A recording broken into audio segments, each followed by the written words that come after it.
Support for Central Florida Public Media comes from Embry-Riddle Aeronautical University's worldwide campus, where students can launch or accelerate careers in aerospace, business, engineering, or applied science. More at erau.edu/ww.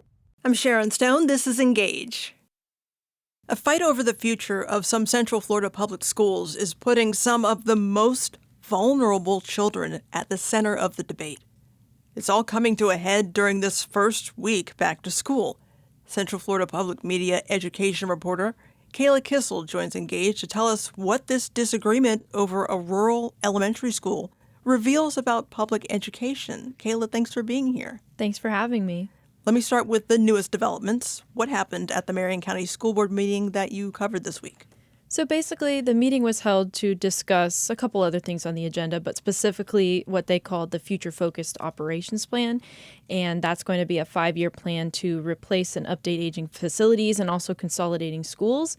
And that comes in where Wyoming Park is. The school board held information sessions earlier this year with the other schools that they're planning on closing or consolidating, but the only school that they didn't get to was Wyoming, and only 2 days into the school year, it was their first chance to essentially weigh in on what was happening, and they felt a little bit left out because they are a low-income community, and their students do rely on a lot of resources that school offers. And school board members were saying that the teachers can continue their work that they're doing at this school for these students at other campuses, but the problem is these teachers don't even know if they will have jobs at other campuses. So they are worried about the students losing those resources.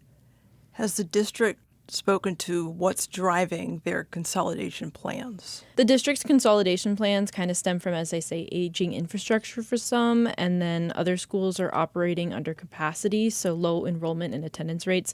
That is one thing that the board members have brought up a bunch. One of them in specific was Chair Member Lori Conrad. She mentioned that they're just not operating at capacity, and they're worried that charter schools might come in and fill other half of the school where they're going to have to pay for that.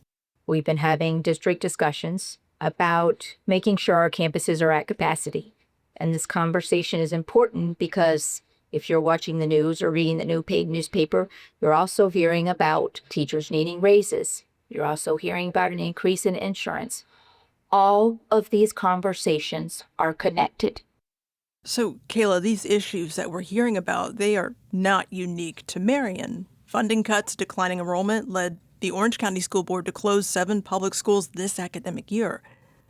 When a school closes, though, in a rural region like the northern part of Marion County, what's at stake for that community? So usually the option is if they don't get funding from the Florida Department of Education, they will consolidate those schools into a operational overhead, but those kind of prompt the broader discussion of a loss of community. For most, like specifically what these teachers told me in Ocala, and I'm sure for other counties, the school is a safe place. It's the teachers help clothe them, feed them, teach them.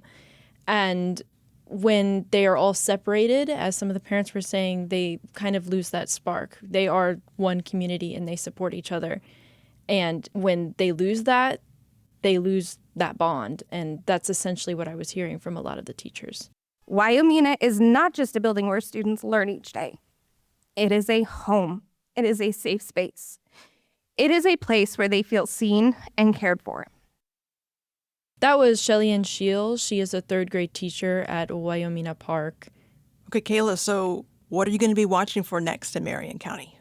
I'm going to be watching for future scheduled workshops. The teachers have a lot of questions about whether or not they're going to have jobs after this, where other staff members are going, how the transportation is going to look like for students who take the bus who are now rezoned, and just generally what the future is for their school. Central Florida Public Media education reporter Kayla Kissel, thank you for joining Engage. Thank you.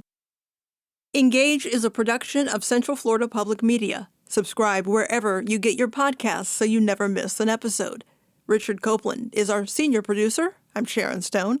You can reach us anytime with questions, comments, or story ideas. Send an email to engage@cfpublic.org. Thanks for listening.